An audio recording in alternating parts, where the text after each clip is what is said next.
Beautiful people, welcome back to another video. ఈరోజు బయట weather చాలా కూల్గా వర్షం పడేలా ఉంది. మా మమ్మీకి ఏమనిపించిందో ఈరోజు 2 ఆప్షన్స్ ఇచ్చింది మాకు. ఒకటి బజ్జీలు, ఇంకోటి పకోడీ. మేమైతే బజ్జీలు సెలెక్ట్ చేసుకున్నాం, ఎందుకంటే చాలా రోజులు అవుతుంది బజ్జీలు ఇంట్లో చేయక. ఇంకా మా మమ్మీ ప్రాసెస్ స్టార్ట్ చేసేసింది. ఎలా చేసిందో చూసేద్దాం, నాతో పాటు వచ్చేయండి.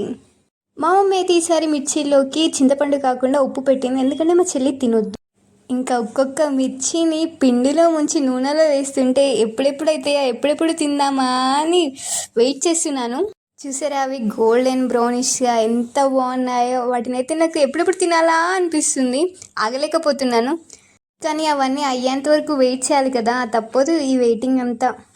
ఇంకా బజ్జీలు వేసి మిర్చిలతో అయితే ఇంకా బాగుంటాయి, కానీ ఇంకా వీటితో అడ్జస్ట్ అయిపోదాం ఈసారికి. ఇంకా లాస్ట్కి కొంచెం దాంతో మా మమ్మీ బూందీ చేసింది, అది ఎంత క్రంచీగా వచ్చింది తెలుసా. బజ్జీల కంటే బూందీ నాకు చాలా నచ్చింది. ఇంకా బజ్జీలు అంటే మనకి ఆనియన్ పక్క కదా, సో మా చెల్లి ఆనియన్ని కట్ చేస్తుంది. ఇదే అండి బూందీ బజ్జీలు. ఈరోజుకి ఇవే మా స్నాక్స్. అలా ఈ వీడియోకి ఇంతే, నెక్స్ట్ వీడియోలో కలుద్దాం. ఒక్క లైక్ కొట్టేసి సబ్స్క్రైబ్ చేసుకోవడం మాత్రం